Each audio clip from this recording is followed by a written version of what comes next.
Yo, what is going on, Guardians, and welcome back to another Destiny 2 gameplay video. Hey, in this video, we're taking a good hard look at Hard Light. Yes, Hard Light. So, Hard Light was the recipient of a buff recently, and it is very noticeable. I mean, it is very, very noticeable. This is not one of those things where they say, hey, we buffed it, and you can't tell a difference. It's not one of those. This is taking a gun that's basically irrelevant in PvP and making it actually something that you could choose to use. I mean, look at this. 23 damage per headshot, guaranteed at any range, is pretty freaking good. I mean, being able to do that much damage consistently, you don't have to do the math in your head, you don't have to wonder. The TTK is not going to change. If you're landing your shots, no matter where they are, you're going to eliminate them in the same amount of time every time. So that consistency is really nice to have. And you'll see some pretty impressive ranges on these kills in this gameplay. Some are, up close and personal. It's a high rate of fire AR, so it's really easy to eliminate players that are in that close range. But also at range, it used to be really difficult to make Hard Light work as a primary weapon because you needed to cover your bases. You needed to cover that mid-range. And that's what primaries do best, is mid-range engagements. And Hard Light struggled because of how much screen shake there was, right? It was like violently shaking as you're trying to do target acquisition, which is a real struggle. It's a real challenge. And they took a lot of that away. I mean, it is so stable. It is so easy to track targets right now. It is a laser beam. And so I had a lot of fun running with this. I played with this for like 5 straight hours yesterday. And I had a lot of fun doing it and got into a pretty good rhythm with it.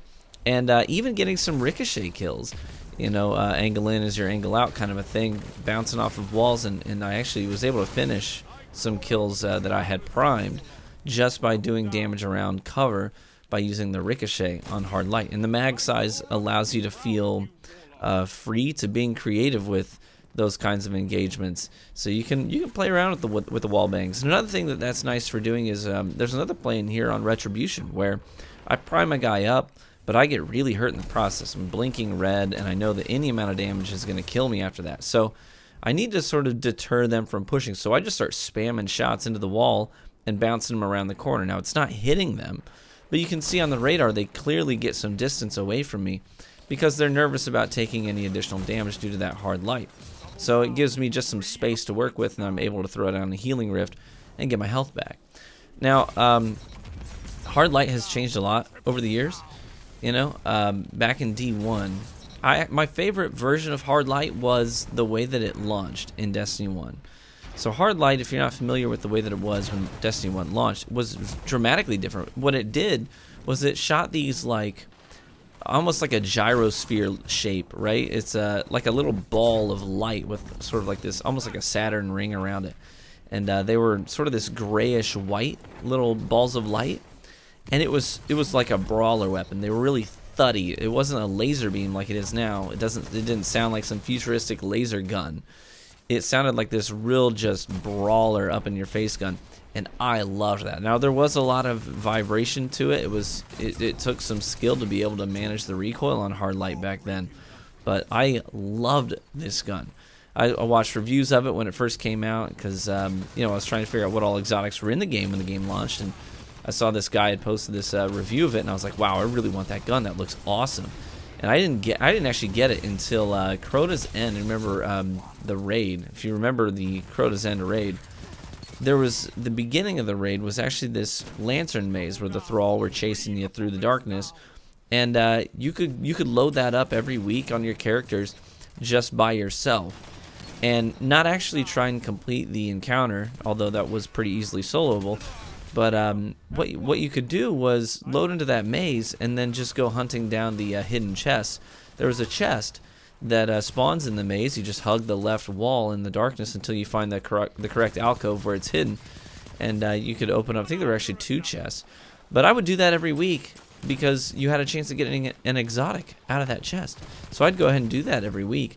Sure enough, one week before going into work, I loaded up the maze, and I crawled my way through the darkness, found one of the chests, opened it up, and Hard Light came out, and I was ecstatic. I loved the way that gun behaved, and it is not the gun it used to be, and I didn't really like that.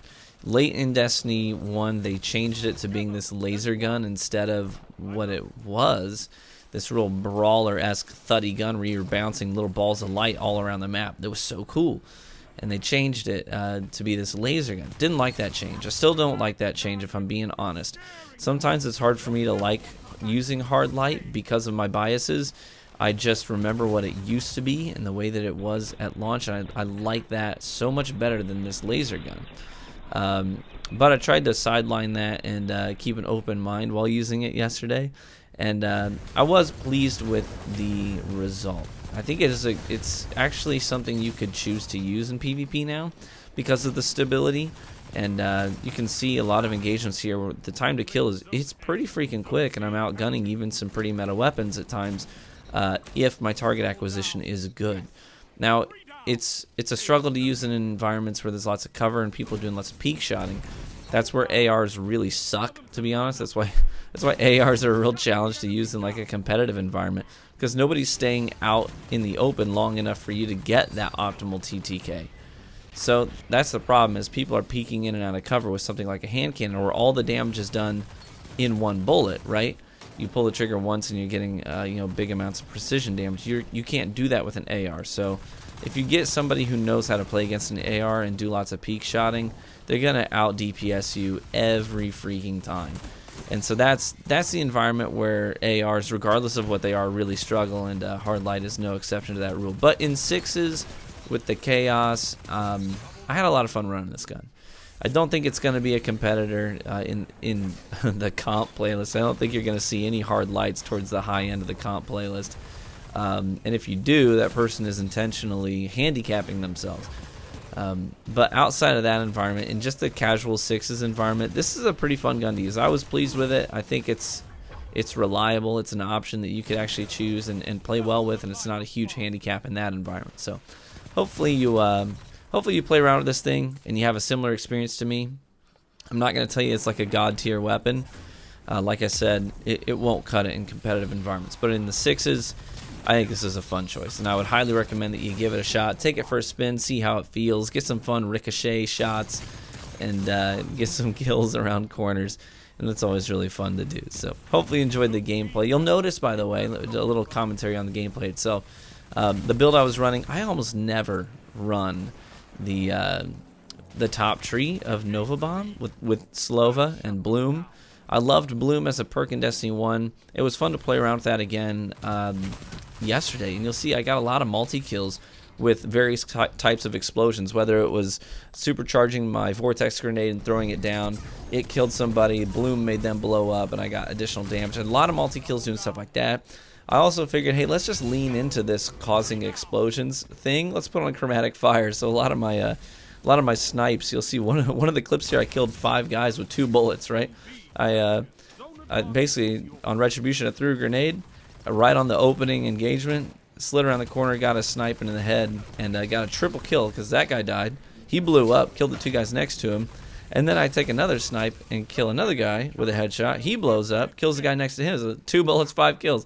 A lot of fun to play around with. I know chromatic fire is kind of a meme exotic, but I love running this thing because it's really not uncommon to get some pretty sweet multi-kills off this. I think it's actually a pretty useful exotic. And when it happens, you can't help but smile because it's just funny blowing people up like that. So, anyways, so that's how I chose to run my hard light build yesterday. AR snipes with lots of explosions. And I whiffed a lot of Slova bombs because I'm really good at missing my Nova bombs. But I also had some pretty fun multi-kills with it too. Hope you enjoyed that gameplay. Hopefully you enjoyed the commentary. And hopefully you enjoyed some of these nasty multi-kills too. I hope you have fun playing around with this thing. Thanks for tuning into the video, and I hope to catch y'all in the Crucible.